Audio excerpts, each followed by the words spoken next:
Welcome to 10 p.m. with Galinsky. It only happens here, live from Alphabet City in New York, New York. I'm super excited to be here tonight. My guest is a longtime friend, a lifetime mentor, Coach Frank Leonard, and we're going to bring him on in a second, take him out of the green room. He's stuffing his face on carrots and French onion dip right now. But before we bring him in, a couple of quick shout outs for you. Got to thank Nuchas Empanadas, the Stage Network, Stage Network is simulcasting us right now, and also actortrade.com and VIPtalentconnect.com. They've all been supporting the show, as have great people in the chat. I can see them all. Thank you, guys. We're going to start shouting you out in a second. Let's bring him to the stage, shall we? Ladies and gentlemen, please welcome to 10 p.m. with Galinsky, Coach Frank Buddy Leonard. Coach? Hi, Coach. You're live. Leonard, how are you doing? I'm great. Good to see you. What's happening, man? Great to see you, Coach. Great to see you, Robert. Great to be here. Hey, you know, I'm gonna pounce right into it with you, and then we'll jump to the chat in a second. Tell me one of the most exhilarating moments of your life in your professional career. Tell me what moment it was and what was it like. Oh, God. I mean, in 1998, November of 1998, we were playing William and Mary for the championship. They almost dropped football at the University of Richmond. William and Mary was an outstanding program. We had a bunch of great dudes, great coaches, and we won the championship right in Richmond, Virginia. That was awesome. That allowed you to keep the team. Team kept their jobs, eh? The staff. Yeah. We got to keep our job. But that was awesome. I played football for a long time. First championship I'd ever won. It was 1998. What about the Super Bowl? Tell me about that. That was pretty cool. Now, let's see. That was let's see. What year was that? Now that was 05. Really, Jacksonville. 04 season, 05 Super Bowl. 6 months prior to that, I'd been out of a job, like a lot of coaches, and that was crazy. 6 months prior, I'm out of a job. I don't have, how am I going to feed the family? 6 months later, I'm in Jacksonville, Florida, and the gun goes off, and I'm around all the personnel, and they're like, Coach, you're a freaking Super Bowl champion. That was freaking wild, man. That was awesome. So that was, you go from one end of the spectrum in life to the other end of the spectrum in life. And so that was pretty cool, too. That also timed out with your wife having one of your kids. Yeah. In actuality, that Friday, my oldest daughter, Maria, that was 15 years ago. Maria was born, and I wasn't going to go down. And then the general manager, Scotty Peel, God bless him, it's like convinced my wife. My wife was in the hospital bed. She's like, Frank, get on that plane and get down to Jacksonville, Florida. Only so many Super Bowls you're going to go to. So I took my brother-in-law, and we went down, and it was a wonderful experience, and it was pretty cool. It was pretty freaking cool. You guys have a very unstable life. Yeah, very, very. When a head coach gets fired, the entire staff pretty much goes, right, with him? Yeah. That's about, that's 90% of the time. In my 40 years, I think I've been 11 different head coaches. Just one time was I able to stay at the school that the coach got fired. 2 other times I was asked to stay. But I chose for reasons, not to stay and to move on. And so the pressure to win is not only the pride and the work that you're putting into it, but it's your paycheck. It's like it's the mortgage. You don't wrong. It's the mortgage, man. Like this year, every single down. I mean, people are like, "Oh, you can't." I'm just telling you. Every single play of every single game, you're on the edge of your seat going, oh man, especially when we played Pitt our last game and we had to beat them, and we did. And that's pressure. Yeah, that's pressure. All right, let's shout out some people in the chat room. John Trefero. Donnie T. Yeah, Mike DePrado's in there. A whole bunch of hometowners. Tammy T. Boys. Who? Tammy T, my friend Tammy T. Andrew. Hi, Tammy. My brother Andrew's in the house. Ron Cephas Jones, great poet. Bobby Awesome. Of the Stage Network is here. Oh, that's nice. That's awesome. Yeah. Turcotte's here. Turco Ono. That's his new nickname on the show. Jay Festa, Sharice Boyack. Great to see you guys. Thanks for being here. Oh, my God. That's awesome. Here's another one for you. Howie Amrani's in the house. Oh my God, Howie, great player at Western Connecticut now. Love Howie Amrani. Great. Oh yeah, man. Andy Kumpon, another WestCon cat. Mickey Smith. Mickey Smith. Mickey brought Mickey out of the slums of Dumont, New Jersey. Jack Fuller from the West Coast is with us. Great, Jack. Jack's a great guy. Jack's a tennis pro, ex-tennis pro. Oh, nice. Mickey Smith says, "Hey, Rob, Coach Leonard is the man." I agree with you, Mickey, which is why I'm so glad he's on.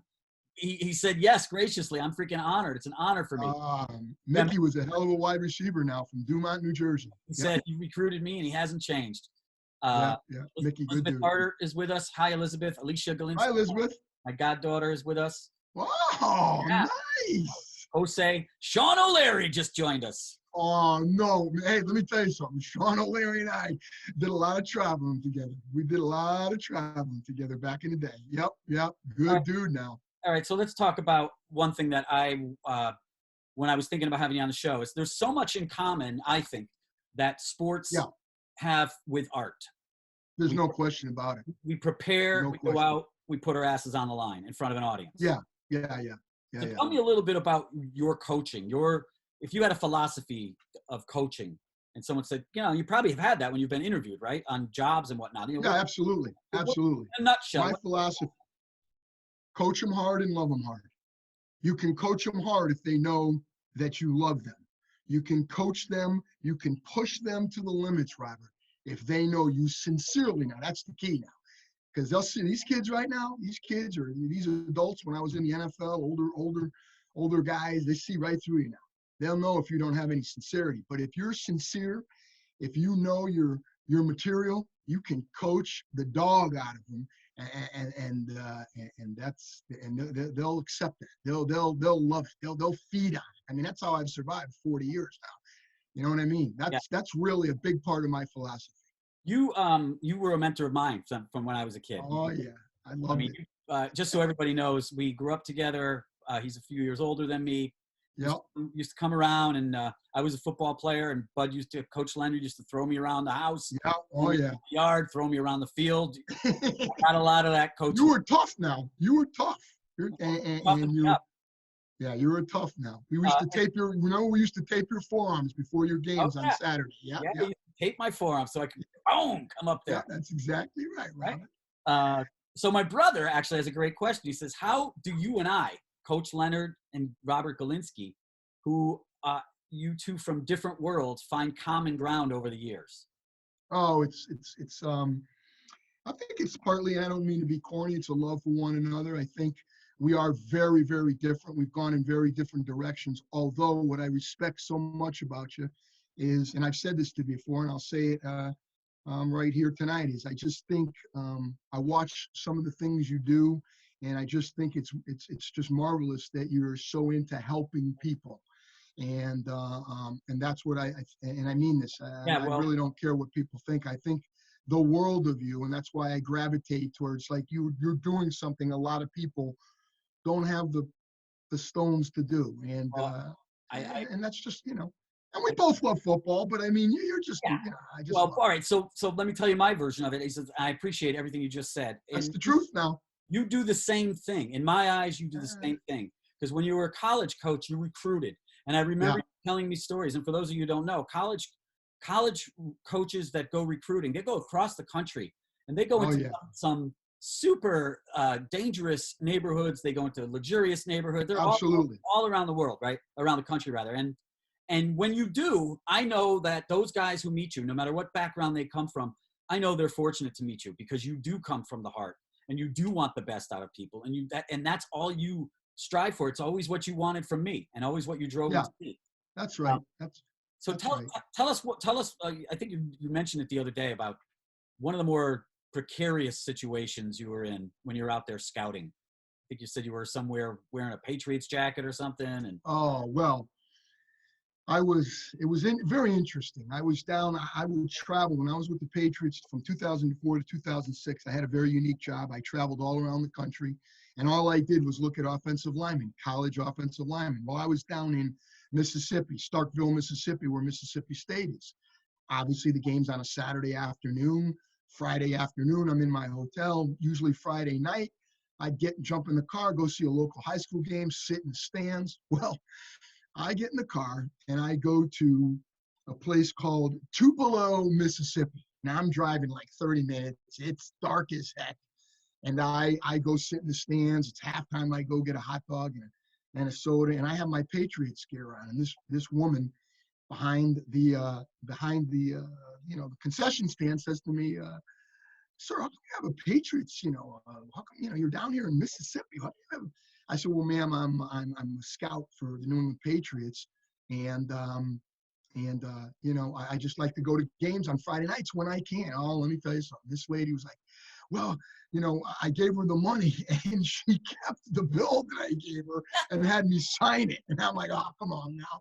Yeah. I mean, I'm just a scout. But that was pretty cool. Yeah. Right. That was pretty cool. I've been in a few situations now. Oh my God. I've been on a plane going from Notre Dame to North Dakota where the co-pilot was also the flight attendant. And there was no bathroom on this prop plane. And I was on it about midnight. Oh yeah, that was crazy. Oh my God. The co-pilot was the flight attendant on this little plane. Amazing. Yeah. You know what else? You know what else is amazing? What's that? This photograph. Oh, geez. Ladies and gentlemen, this is Coach Leonard in semi-pro. No, that was Central Connecticut. Central, okay. And that's my senior year. Yeah, that's my senior year. Been in my wallet. This has been in my wallet. I got your name on the back in case I forget who you are. But this has been in my wallet since I was 17 years old. Oh my God, that's a long time. How old are you now, Robert? You're like in your early 50s? 55. Oh my gosh. Don Preston Cato just joined us. Howie, I'm How you doing? Howie's got a comment for you. Coach was very hospitable to me and my kids when we went to visit him at BC. He made a point to know and address my kids by name, which made them feel great. Oh, let me tell you something. That was awesome. That was a couple of years ago, right, Howie? I think that was a couple of years ago. 2 years ago. Billy Harris is in the house. Phil Galinsky just joined us. Oh, Philip, man. How's Philip doing? Sean O'Leary. Oh, by the way, you'll like to hear this. Philip Galinsky, my brother, he shaved his head recently. Did he really? I'm going to do that. My wife gave me a haircut the other day. She said, "Frank, your hair's too long." She put a divot on this side of my head. We both laughed like hell. I said, "Can you imagine if I put a divot in your side of your hair?" You know how many divots you got in your head? Yeah, a lot. A lot. Sean O'Leary says, Sunday morning football, WHSE. Oh. All right, so here you guys also, as college coaches, and I don't know if this is the same in the pros, but I know this because I was at one of the colleges you coached at. Yep. You sleep on cots sometimes. You sleep on floors when you sleep. Tell me what's that about? Why does that happen? Why are you working these long hours, and why are you like sleeping in the office?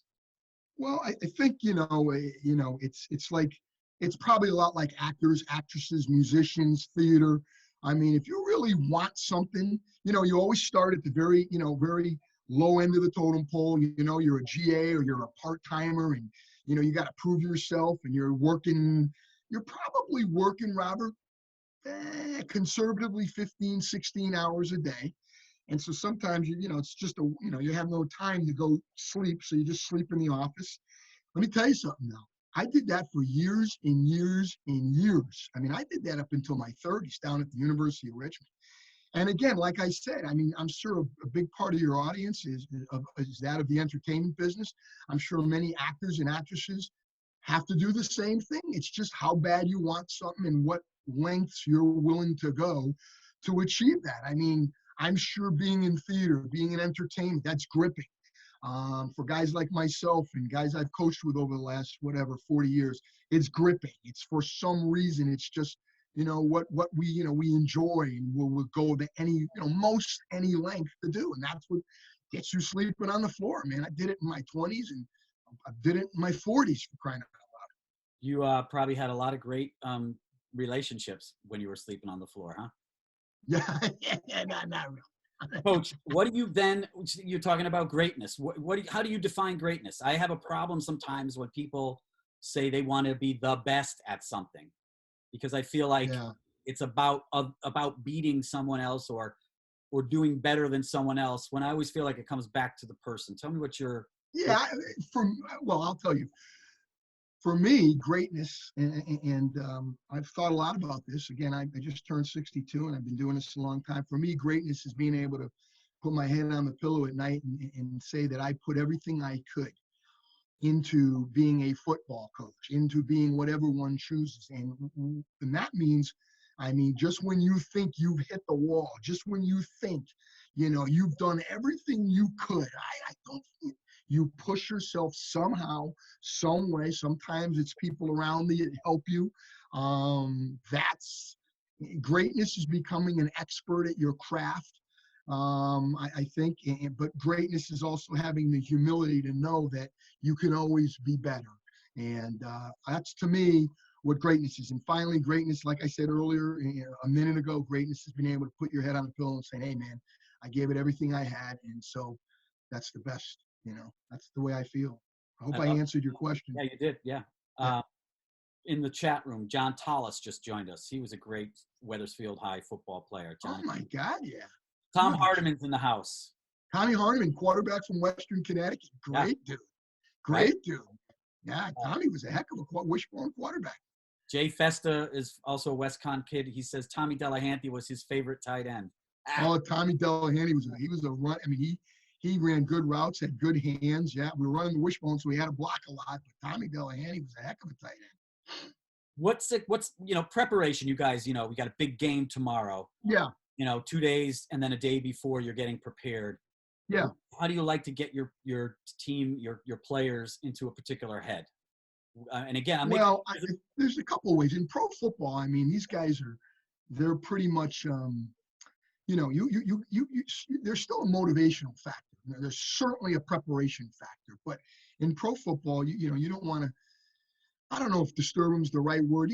They know what they have to do. In college, there's a little more esprit de corps, let's say, where you can maybe challenge them in certain ways that might not be exactly what they want to hear or what they want to do. But that's your job as the position coach, as a coach, to get them to do things that they don't necessarily. It's hard to do. And if you have if you have people skills. That's part of it. That's a big part of it, which has kind of gone by the wayside. You'll have the ability to motivate them. It's a lot of fun in that aspect. Great. You got to bob and weave, man. You got to raise them up. You got to bring them down. You got to make them feel great about themselves before that ball hits. Again, as a coach, I'm a coach, right? I coach athletes, you're a coach. Speakers. The first thing I do is what you just said. You coach their greatness. You coach that they feel good about themselves. Absolutely. They've got a solid foundation. Now you're going to lay over that football, or you're going to lay over playing the flute. Absolutely. Same with the people you deal with, Robert. There's so much pressure, internal self-pressure, that you got to kind of get them away from that and make them understand, you're a good actor. You're a good actress. You're a good ball player. Now let's just take care of this end of it. And that's really the way, you can get them to the next level, so to speak. Yeah. Tony Gabale's here. Tony's a great player. What's up, brother? Diane Callis, Bob Callis' sister. Oh, man. Great swimmer at Wethersfield High and in Southern Connecticut State. Great swimmer. Howie Amrani just said something in chat that I'm not even going to repeat. Sure. I'm sure. Johnny Trefero in the chat says art and sports take immense discipline and desire. Chrissy Rivera just joined us. Anybody in the chat, feel free to ask any question you got in the chat. What turns you off about sports or football? Oh, you got me. You got me. I'm going to tell you because I've been thinking about this. Yeah, I think what turns me off is, I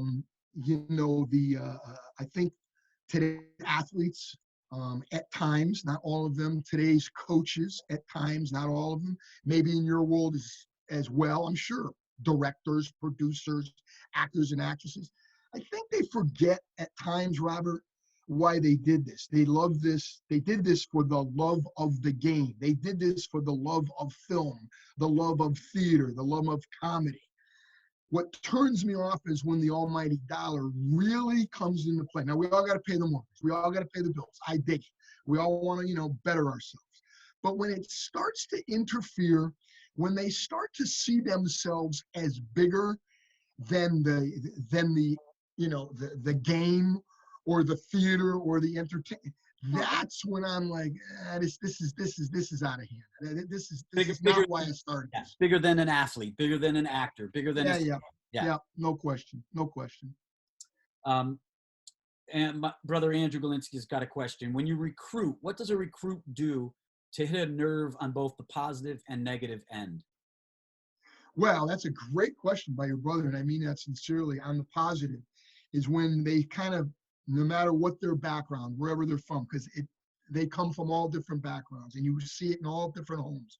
When they have sincerity about them, when they have a true love for the game, okay, and when they have a true love for for the school you're recruiting them to, and they show humility. Again, they show humility and they show grit and toughness and some intelligence. They have intelligence. What turns me off is when it's me, me, me. What turns me off is, in my world, and this is, when they're always, when it's really, they certainly use social media to their advantage. They don't realize sometimes that can be to their disadvantage. Sometimes that turns coaches off, and I got this offer, I got that offer, I got this offer, I got that offer. It's like stockpiling. You know what I mean? How many films can you do? How many plays can you do? What I've seen, yeah. Really, just do the one great one. You know what I mean? Just do a couple great ones. And I think I answered your question. Yeah, and I'm going to surprise you. Speaking of that, who's one of your favorite actors or actresses? Oh, actors is easy. Denzel Washington. Denzel Washington, like a shot.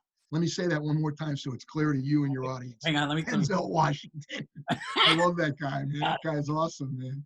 Great. Actors, I don't know. I don't know. I like comedians. The gal that was on Saturday Night Live, she did the cheerleading skit. That Sherry O'Terry. She's Yes. very gifted, very talented, very talented woman. Bill Crank's in the chat. Billy Crank, linebacker. I recruited Billy out of New Jersey, northern New Jersey. And John Gwarrick from Wethersfield, Connecticut says, "Is this Buddy?" Sure is. Yeah. Yeah. All right. So this else, Howie's got a great question here. And by the way, Casey Campbell's here, Bronislaw's here. The pandemic is affecting everyone. However, I imagine it will be quite a challenge this year with incoming freshmen and head starting them through spring. Can you talk about that? Yeah. And also, you had mentioned to me in one of our other conversations about coaches or administrations getting a little ahead of themselves here, trying to rush. Yeah, well, listen, I was a good friend of mine, Brian White. He Harvard graduate, played for quarterback for Harvard. Dad was a coach. We talk about this all the time because it's going to be different this year. There's not, like in this generation of football, these kids never go home. 1A players, 1AA players, I'm sure even Division II players, they never go home. They're at their respective schools, 12 months a year. A lot of times they have spring practice and then they're there all summer. They might go home for a week, maybe two, then they're there all summer. It's not going to happen, rather. They're not going to be back. If there's college football played, there'll be pro football played. If there's college football played, which I suspect there will be, they won't be back till August. And it's funny, this fellow that I mentioned, Brian White, a lot of coaches are getting a little, they're getting, oh my God, what are we going to do? What are we going to do? Well, back in the 60s and 70s and even in the 80s, you went to preseason in August, you practiced for 3 weeks, and then you played September 1st. So everybody just relax. They're all going to be on the same playing field. You know what I mean? I got to give the guy credit for the New Orleans Saints. He told all his rookies, listen, everybody, you're coming in July, get ready, we're going to go. Now, is that optimal? No, it's not, but it's funny. There's far more important things going on right now than doing power cleans all summer. Exactly. And plus those guys are going to come in with a refreshed spirit and an eager attitude. No doubt. Not bent and cramped. And they have so much knowledge nowadays, they should be able to come in shape. Exactly. You know what I mean? Yeah. Unlike, 30, 40 years ago. And how do you see the game moving on from this? Suppose we don't get clearance for a season in the fall. Wow. I see that I don't think there certainly won't be college spring football. I certainly don't believe it. It'll just be another year, and then they'll just restart coming January January of 2021.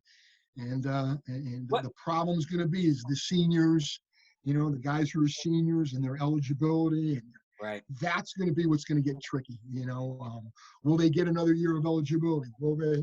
That's what's all going to get tricky. What's your take on the idea that they first ran by, which was let's play games with no audiences? Well, I'm sure they could do that, but I mean, come on now, man. Everybody has an ego. every theater person, every actor has an ego, every ball player, come on, man. Part of it, and I've been saying this for 40 years, part of it is, man, you're out there in front of people, you want to perform no matter Yeah. what, whether it's the entertainment world, whether Yeah. it's, but I'm sure they're going to want to play. They're going to want to act. They're going to Yeah. do theater, Well, but it's not going to be as invigorating when there's no one in the stands. You know what I'm saying? Or no one in the theaters. absolutely. Absolutely. And That's my take on that. there's a different energy that, Oh, yeah. you exchange an energy with your audiences. And No question. No question. You're in that stadium. I've been in stadiums, man. You go to Clemson, you can't even, 3rd and 1, you can't even hear yourself think. So when I went to the Seattle Seahawks when I was in pro football, my ears were ringing for 3 days. It was so loud there. Yeah. Yeah. And also that, that training that gets done in private, part of that is meant to be able to then shine it in public. There's no question. That's my point about we all have egos. We all want to perform. We're all modern day gladiators, no matter what it is. You know what I mean? What it is you're doing. Here, Frank. Coach, got a couple more questions here. Okay, go ahead. Fire. Jack Fuller, Jack was a tennis pro. Yeah. Tennis pro. My tennis students have been my window to the world. Yeah. I know you get it, Coach. Thank you for sharing. Nothing better than lifelong relationships evolve as being seen with each other. But yeah, I could see that, and my students too. And every time I'm in a theater production, I see, or I'm directing or producing them, that's my window to the world, because there's people coming to me that I've never met before or haven't lived where they. That's what makes you kind of alluding to a question. That's what makes when people are around me, coaches around me, they go, look, that's when he's the most happiest. I'm most happy after 40 years when I'm in the meeting room with my players, when I'm on the practice field with my players. All the other stuff, it's gotten silly. But when you're with the guys and you can see them growing as men, and you're on the field and you can see, it's got to be the same Absolutely. That's what's the joy of coaching. Come on. I agree with you, Coach. Are you sticking with that? Sean O'Leary says, Scott Harris wants you guys to know he's watching. Oh, Scotty. Hey, man, longtime fireman. Great fireman. Yeah. Now, his wife, Kathy Formica, obviously Kathy Harris, his wife's mom was my kindergarten teacher. She was a tough lady now. All right. Ooh, she was tough. We've got 2 minutes before the half hour is over. So let's go to. Oh, my God. Our conversation was so scintillating, we didn't even get to take a look at a couple of photographs. So we talked about this. Oh, NFL, man. My first NFL job was with the Patriots. I had a very unique job. I was a special assignment scout. I kind of alluded to this earlier. That the organization treated me wonderfully. I was very appreciative of they giving me an opportunity to work with, the people in the National Football, the Rams. Steve Spagnuolo. I was out of work now, and I had a couple opportunities to go to different spots, but Steve Spagnuolo hired me as the tight ends coach for the Rams. There, I'm working with tight ends and tackles, and I spent 3 years in St. Louis. I loved the city of St. Louis, and I loved coaching for the St. Louis Rams. I loved pro football players. That was Fendi Anabon. Fendi was a great basketball player played for Lute Olson at University of Arizona, transferred to Houston to play his 5th year of eligibility football. Who's that? Yeah, baby. We're going down memory lane for a moment. That's high school graduation. That's a long. See my chipped tooth? Yeah, man. That's a long time ago. Long time ago. That they couldn't figure it out. This is 50 years ago, 45 years ago. They couldn't figure it out. I kept getting cramps, and they didn't know what it was. But that was against Manchester High School. My calf cramped up, and they didn't know it. It was a different time back then. Oh, they're my guys now. They're the guys. A lot of these guys I still hang. Number 77, Craig McGovern, and I went to grammar school, junior high school. Johnny Trafero, number 30. He's, we've already talked about Johnny a couple times. Steve Bruno, what? Johnny Palazzo, 64, 89. Danny Carey, God rest his soul. Just great dudes now. Guys that I still am very close with to this day. Your friends there. Where did you get the nickname Buddy? And when you were coaching, when you left town, your hometown, known for Buddy. No, no one knows. My mother did not like the name Frank, which is my father's name. So my aunt Joan, who lived with us, just nicknamed me Buddy. Everybody in Wethersfield, I think, even the girls called me Buddy. All three grammars. Yeah. My parents called me Buddy. Yeah, every once in a while, they'd call me Frank, but most people in Wethersfield call me Buddy. Oh yeah, even all the adults, the parents, everybody. And now, what about when you left and you went to St. Louis? You went to New No, England. no one ever Okay. knew. Every once in a while at BC, because I was there so long and they knew me, and they would. Now they this would. is not high school. What's this? This is Central Connecticut. I was on the kickoff team. Yeah, that's all I did for 4 or 5 years. And that's Same thing. Yeah, played a little defensive back. Wasn't a very good player, not a very good player, but I had fun. that's It my was good. photograph, just so everyone knows. That's the photograph that sits in my wallet with your name on the back in case I Oh forget my who you are. gosh, that's a long time ago. Over Long 30 time ago. years. Over 30 Yeah. years. Oh, we're at 10:30. Are you willing to? We'll come back to this. The show is over, but I'm sure the audience is digging it. So will you stick around for a few more minutes? Oh my God, as long as you want, whatever you want, We'll do my a little friend. overtime. So the way I want to start overtime is this. What? I looked around my apartment today and I found 5 objects. I'm going to hold them up. You haven't seen them. I swear to you, audience, he hasn't seen them. I'm going to hold Okay. 5 objects up, and I'm just as soon as you just see it, tell me your first thought, your first feeling, maybe a story, a short story, just what it is. They're random things in my house, considering I can't leave the Okay. house. What do you got? But I did ask you to pull out one object for us to kick it off. Yeah, Can you pull it yeah, out? this is my one. That's my one object. That's the My Super Bowl ring. I haven't taken this ring out of storage in 8 years. I always promised my players at Boston College I'd show it to them. Really? But yeah.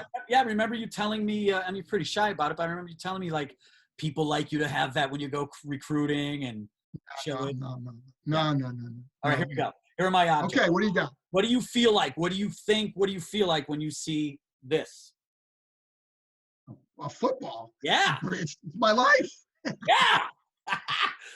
You're like, Easy. okay. Come on, man. What about this? Is that a chess piece? Yeah.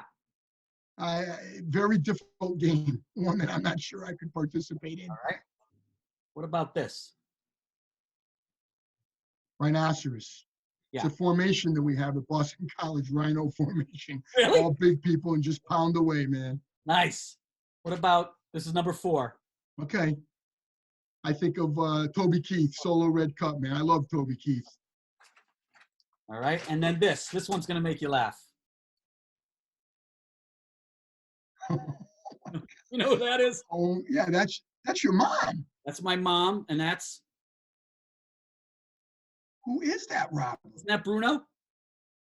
That is one very kind woman, but tough, and one very tough guy. That's my mom, Very, and Frank Bruno. My brother Andrew puts together a big Thanksgiving Day football game every year. It's gotten to the point where he hires referees. Frank Bruno took it upon himself to be a referee. I got thrown out of a game because of Frank recently. because of Steve Bruno. Excuse me, Steve. Yeah, right. Yep. All right, let's go to the chat. We'll see what we can get from there. Great. Then we'll head on out. Sure. Um, Okay, man. Turco, how do you handle pressure? How do you handle a tough loss? How do you handle an unmotivated player? Well, you handle the unmotivated player. It's your job. That's why they're paying you a lot of money. I just went through this with a scout from the Baltimore Ravens. It's your job to motivate that player. Okay, how do you handle the pressure? Well, when I was younger, I probably did. I probably brought the loss of a game home. I absolutely don't do it. It's the job. You handle it. And when I learned this in the NFL. When the game's over, win or lose, you take like 1/2 day to go over it. And then you got to move on, man. You got to move on. You can't dwell on the past. I cannot tell you how much the similarities there are with theater, with what I do. You have no. I learned this, Robert. I don't mean to interrupt you. I learned this about when I was at UConn. I got to know this person that was in theater, and I would go to the plays, and I'm like, okay, the director's the coach, the producer's the owner. I mean, It is all so similar. It's quite remarkable. Yeah, when you have a bad performance, we did a 9-show run. I call it, when I have a 9-show run, that 9-show run is a 9-game season. No doubt. Right? First 2 shows, they were amazing. We were 2-0. In my mind, we're 2-0. The third show was Yeah. Like we're 2-1. We got to get better. And absolutely. And you cannot, like you said, you got to half a day. That's it. Then you go back, look at what went wrong. You're not emotional anymore, and you got to fix it. No question. No question.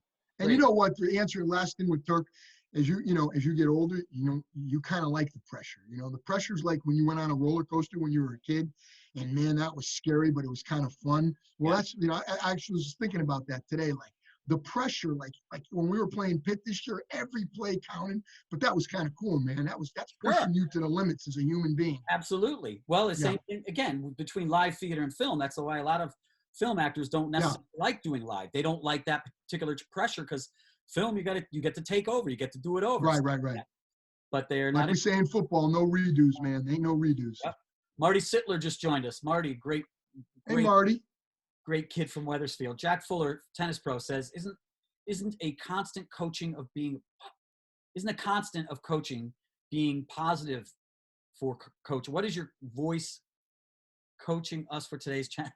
Dude, Jack, rewrite the damn question, man. I got the second part. What is your voice coaching us for today's challenges? What is my voice coaching us? Yeah, so rewrite the question, but I'll take a stab at it. It's like you're a coach, you're a motivator, you're an organizer, you're an inspirer, a mentor. How do you translate that now? Show passion. You know, and some people, that's been my, you know, I guess people say that about me, but that comes naturally. I'm not pretending. I think if kids see passion and sincerity and you know, just it flows out of you, I think they feed off of that. I think that's what the tennis fellow is asking. You know, I think that's what he's asking. Well, he has a minute if he wants to clear it up. Marty Sittler, thanks. He says it's a great show. Tyler Geck, glad you joined us. Oh, thanks, Tyler. Reich is in the house. Thanks for joining us. Yevie, is it true you wore a leather helmet freshman year? Absolutely. All right, tell the leather helmet story. So this is the case. So I've never played football. I mean, I played in the streets since I was 5 years old. We played different neighborhoods. Of course, it was different back in the 60s and 70s. So I've been playing football. So ninth grade, my father never encouraged or discouraged me to play midget football or little league football, whatever, Pop Warner football. And so ninth grade comes. And so I'm going out for football. I don't even know. So I'm such a small guy. I'm like 5'3", 105 pounds.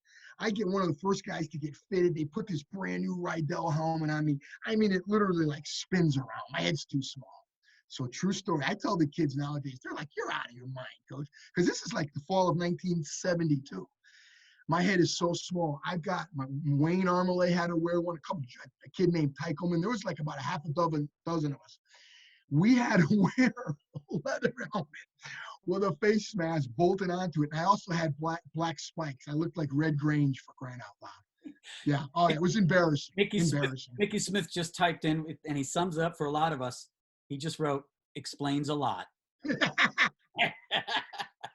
Hey, you know, well, I don't know. Maybe it does, maybe it doesn't. Winnie Maria just joined us, a great voice actor. Hey, Maria. Singer. Spencer Tunick, wonderful artist, just joined us. Hi, Spencer. Festa had a question around, okay, so Jay Festa asked a question. Coach P recently got let go from the Detroit Lions. Do you think he's going to continue his career? This Absolutely. Is Paul Pasqualoni. Yeah, absolutely. Matter of fact, I talked to Coach Pasqualoni a couple of weeks ago, and Coach, I think, will be 70 or 71. You know, and guys just got it in their blood. I mean, maybe not he might not do it to the extent he's been doing it the last 50 years, but I think I'm sure that Coach Pasqualoni will be involved in football in some way, shape, or form. You know, that's a lot of us. A few guys have enough guts to be like, okay, I'm 65. That's it. I'm done. Yeah. You know? Yeah. What do you got? Yeah, How are you holding up in the pandemic? How are you holding up in the pandemic? That's on my list to ask you. I'm doing great. I got all these friends, talking to them once every night. Spike Moran wants to know, is there any validity to Spygate? You know, I don't know about that. You know, I know people, I don't know about, listen now, and I don't mean to be sitting the fence, but when I was there, I never saw any of those types of things. And I was in some interesting meetings, and, you know, I was around folks, and, you know, I think some of that may be overblown, but, you know, listen, it's the NFL.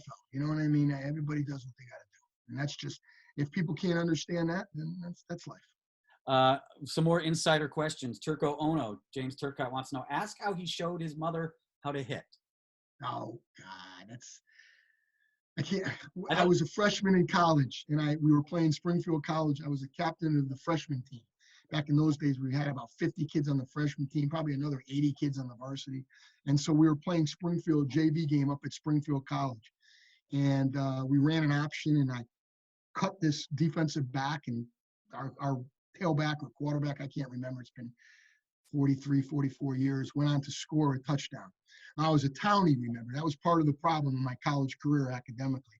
I lived at home in Community Central. So I came home, we won the game, and I showed my mother that block in the living room.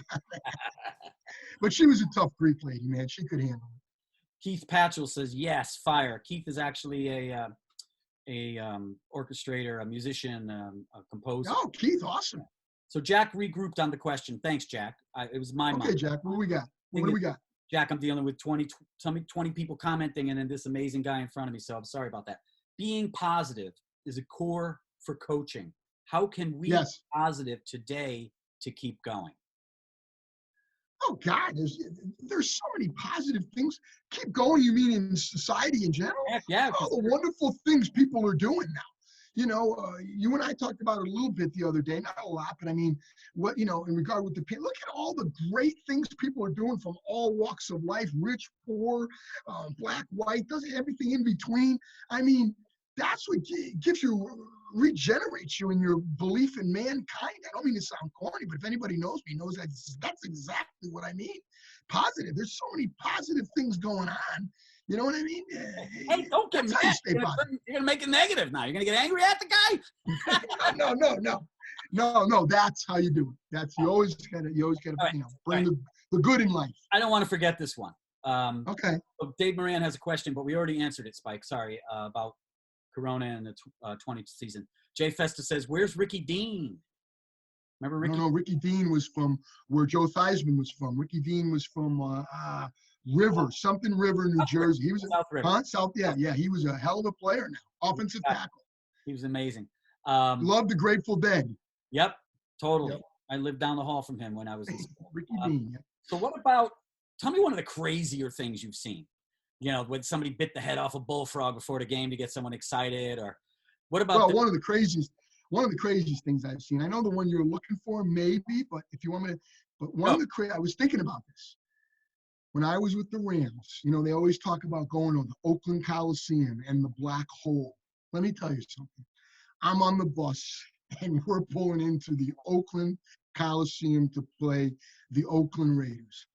You talk about, I'm not embellishing, Robert and folks, you talk about crazy people throwing things at the bus, giving you the mother effing you.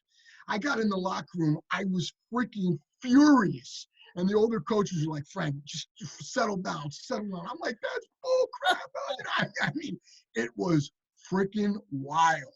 Now, I'm telling you, Rob, it was wild. Yeah. Tell me about the chainsaw. The chainsaw? The roof of the car. Oh, that was a Wethersfield native. Teddy Stoneburner was a year younger than me. It was my senior year, his junior year, and we were playing Southern Connecticut. And he had this Cadillac or big car.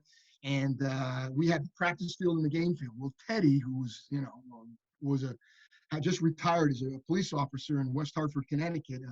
I think a captain but anyway, he sawed the roof off, okay? So he saws the roof off and he paints the car flat blue, and then he paints all the seniors' numbers on it. So we're on the game field practicing. Oh, it's nighttime. We don't have lights. It's before Southern Connecticut, the last game of the year. So it's got to be like mid to late November. All of a sudden we hear this car with it sounds like it's got open headers, mufflers, for those of you young people that, you know, don't know what open head, loud mufflers. Well, he drives the car into the game field.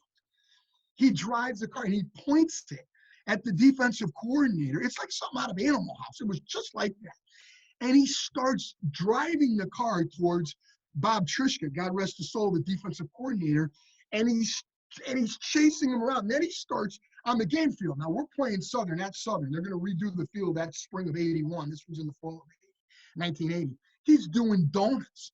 The head coach is yelling at him, Teddy, get out of that car. So then the offensive coordinator gets Teddy out of the car, jumps in the car, puts the gas to the floor. Teddy's Coach Redmond, and God rest his soul, I love Coach Redmond. He's like, Coach, let off the gas, let off the gas. Coach Redmond wouldn't let off the gas. All of a sudden, the engine blew, fire's coming from the muffler. All the players. Now, it was a different time now. This was a different time. We're jumping on the car. Okay, we're chanting some bad thing about the Owls, the Southern Connecticut Owls, where guys are kicking the taillights in, they're kicking the headlights in, and then Coach Boyka, the head coach, called practice. That car sat there to the spring of 1981. That was crazy. Now that was wild. Nice. That was wild. I mean, when I played semi-pro, I remember we didn't steal. One of my teammates hot-wired a plumbing truck. We were playing the Binghamton Triple City Jets, and we went to like a VFW to eat. He hot-wired a plumbing truck, and about midnight, we were driving about 100 miles an hour all around town. Plumbing tools were falling out of the truck. I remember Teddy Stoneburner, who of the chainsaw to the roof of his Cadillac fame. He was had tryouts with the Pittsburgh Steelers. Pittsburgh Steelers, and eventually he signed with the Los Angeles Rams, and actually might have roomed with Eric Dickerson. If anybody remembers Eric Dickerson, got cut. I mean, I worked with you guys that summer when I was an athlete, when I was a kid. I worked out with you guys that summer, and I watched you drive this guy. Oh yeah, he was brilliant. He's an incredibly powerful. Oh, he was a marvelous athlete. He was a marvelous track athlete. You've got to be. How good do you have to be if a guy that good doesn't make it?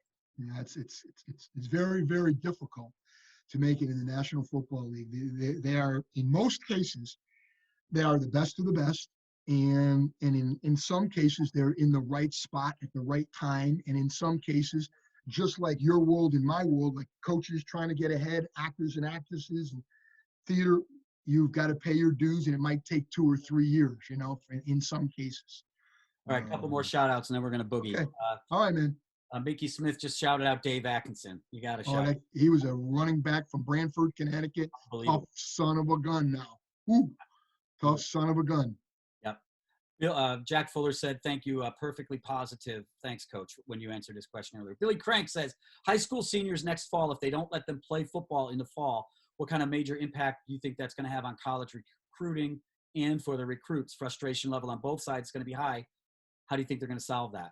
Well, that's a great question by Billy. In this generation nowadays, Power 5 or 4 or 5 stars, or let me say this so people understand, the real high profile athletes, they're already gotten scholarships. The people who are going to suffer are the kids that end up going to Division III and Division II schools. Those are the kids who it's going to be the toughest on. The kids that are going to 1A schools, they're already there. For the most part, they're already there. Now, the schools have identified who they want already, for the most part. Gotcha. Yeah. So everybody, you want to say goodbye to us? You're more than welcome to say goodbye to us in the chat. Lauren Herman just joined us. Antel just joined us. Spike Moran says Ack for Atkinson. 2 last final questions for you. Do you miss tossing me around? Nah, you know what? I just love the things you do. No, but do you miss tossing me around? You already said that. I mean, people need to know. All right, good, because I miss tossing you around. I'm going to come to New York City now. Well, now that I got a little time, once this pandemic is over, I'm going to come to New York City and toss you. Throw me around a little bit. Go football and what is it? Central Park. Central Park. What would you be? Last question. What would you be if you were not a coach? What do you think you would be? Yeah, I thought. Yeah. I would want to do something. I'm enamored with like buildings, construction of buildings. I think it's just fascinating. I would want to do something in regards with construction and just be involved in that. I've always thought that. You have to have a good math mind for that, but whether it was the physical labor part of it or part of it, the technical aspect of it. But yeah, something to do with construction. If that sounds, if you understand what I'm saying. Yeah. Thanks, Coach. This has been a great 40, 50 minutes. Oh, this was awesome, man. Honor, man. It's an honor for me because I respect you so much, and you've taught me so much. And there are times like, seriously, you don't know how many times I've pulled this out of my wallet. What would Coach do? What would he say? So well, it's been a pleasure. It's been a lot of fun. I hope people, the folks enjoyed it. I certainly enjoyed it. It looks like, I'm telling you, I'll read you some of the things they're saying. Bye, buddy. Thanks for your time. It was great, says Charisse. My brother Phil says, toss him, buddy. Mickey Smith, I didn't know you guys grew up together. That's great. Bill Crank said, awesome session. Spike said, great job. Have a great night, guys, says Elizabeth Harder. Howie Ambrani, thanks, Coach, for the time today and for the last 30 years. Thanks. Great interview, says Jay Festa. Live Mice, says Spike Moran. Trefero says, ciao, ciao, buddy. Great to see you. Ciao, ciao, my brother. All right. So, ciao, ciao, everybody. Thank you very much. It was a great night. Coach, let's Peace, do my brother. time. Peace. Love you. Love you.